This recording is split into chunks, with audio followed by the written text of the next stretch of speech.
again, we're seeing, for the most part, a lot of the top seeds taking care of business. Certainly some upsets sprinkled in, but world number one, Jannik Sinner, comfortably into the quarterfinals. World number two, Carlos Alcaraz, also comfortably into the quarterfinals. Novak Djokovic, after a bad clay court lead up, certainly by his standards, he looked great in the first week. And as you mentioned, a couple American men in the mix, Tommy Paul and Francis Tiafoe. Alexander Bublik, I think probably one of the bigger upsets of the event. But it feels like we're closing in on a good chance at a big clash between number one and number two. Some great storylines to follow here in the men's draw, which we thought was going to be super predictable. And in some ways, we're seeing the top two guys, Sinner and Alcaraz, doing exactly what you'd expect. But there are some cool undertones here in stories. Bublik coming through, defeating Draper is amazing. I mean, he said it was the match of his lifetime, and he just went out there and decided to play as if there was no pressure on him. And clearly he was successful in that. To me, him beating Alex de Minaur was incredible, especially after dropping the first two sets. de Minaur, to me, one of the fittest, fastest moving guys on tour, is not someone that you would think would let a best of five match slip away with a 2-set-0 lead. So that's super impressive from Bublik. I'm stoked for Zverev Djokovic. I think this one is going to be an incredible quarterfinal match. Djokovic playing some of his best tennis of the year. Zverev, someone who wants so badly to have success at a major. And, for me, it's an interesting contrast because I've been quite vocal in the past about my disdain of Sasha Zverev. Never going to be in his corner, just the behavior, the antics, the off-court stuff, and even just his attitude day-to-day doesn't jive with me. Djokovic, meanwhile, and I've had this happen with other players as they get into the later stages of their career, maybe they weren't a player that I was a huge fan of when I was younger, but you get some sort of, some vibes for them late in the career. Like, I was never a Sampras fan, but boy, was I stoked for him when he won that U.S. Open in his final year on tour. Well, what turned out to be his final year on tour. And Djokovic, too. And maybe it's because I'm, a little bit older as well now. I got to root for the older guy, but I'm kind of pulling for him to have a good run here. That's fair. And I have to say, I mean, I got goosebumps, obviously, watching that Rafa tribute ceremony. Just the moment seeing those four guys together, obviously, and Rafa, Novak, Federer, Murray smiling and joking with one another. That's pretty special when you're talking about the biggest rivals this sport has ever seen competing tooth and nail on the biggest stages we've ever seen, to be able to get along that way. And that was sort of what Rafa said afterwards. Good message for the world that you can be, the hungriest, toughest rivals and fight for the biggest things and still have a good relationship off the court. Novak has really flipped the switch. I think it really helped that he went and played that ATP 250 in Geneva and got himself that 100th title. Absolutely. It had been a really long time since lifting an ATP trophy. And you need to feel like you're a winner on tour sometimes. So that's kind of, I think, built up that momentum. Really solid straight sets win over Cam Norrie, who's a tough opponent. So he's looking good to me, but Zverev is going to be a massive test, and Zverev is going to be also really fresh in this one. Tyon Griekspoor retired early in their second set, so he didn't get a full fourth round match. So Zverev is going to be fresh in that encounter. I think Djokovic is too. I'm interested there which way that goes. Obviously, Zverev beat him at the Olympics back in the day. He was French Open finalist here last year, plays great on this surface.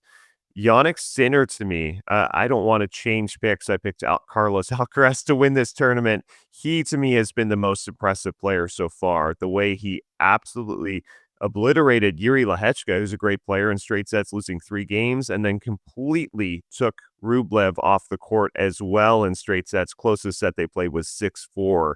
Just when he's in that zone, he looks like he's on a completely different level from basically everybody else. Yeah, it's some scary stuff for sure, considering especially the amount of time that he missed from the tour. I mean, imagine if he'd been playing all this time, or maybe this is maybe this is something, and we'll touch on this a little later about the tennis season being so damn long, but maybe this is it. Maybe you got to take some breaks sometimes to be a little bit more fresh when these big events come around. Look at what he also did to Casper Ruud in the lead up to the French Open and just absolutely destroyed him too. So he's making some of these strong clay court players look like amateurs, and it's going to be interesting to see what happens when he runs into a Zverev, Djokovic, or Alcaraz in the final for sure.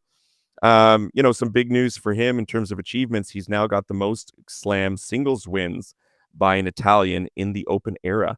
And I think to myself, man, that happened fast. Like, Very he just quickly. passed Fabio Fognini, Andrea Seppi, Adriano Panada, and Matteo Berrettini, who truthfully I would have thought would have had more, but I guess a lot of injuries over the years. Mhm. But that was real quick to be the all-time Italian man with the most slam singles wins. So that's congrats to him. He's going to get many, many more, that's for sure, in his career. Um, I want to kind of touch base a little bit also about, and I mentioned this earlier, the American men, and maybe I'll leave Francis TFO and Tommy Paul for you to speak about. I want to talk about Ben Shelton, who's no longer in the tournament, but my goodness, put up a great fight against Alcaraz where he could have gone down in straight sets. It sure looked like he was going to go down in straight sets, and they'd only played twice before, but the American had never taken a set off Alcaraz, so you thought, well, maybe it's not going to happen for the first time on clay. But he really did push him there for a little while, and you and I were present for their first ever encounter, which was at the Yeah. NBO 2 summers ago, and Shelton was really quite fresh at the time. But I think this is an emerging potential rivalry that could really develop into something special. The two of them are supreme talents. The sportsmanship was off the charts. I mean, Alcaraz gave up a point that the umpire was going to concede to him when his racket came out of his hand, and he was totally upfront about that, which I thought showed a lot of class. Shelton also some great sportsmanship in this match.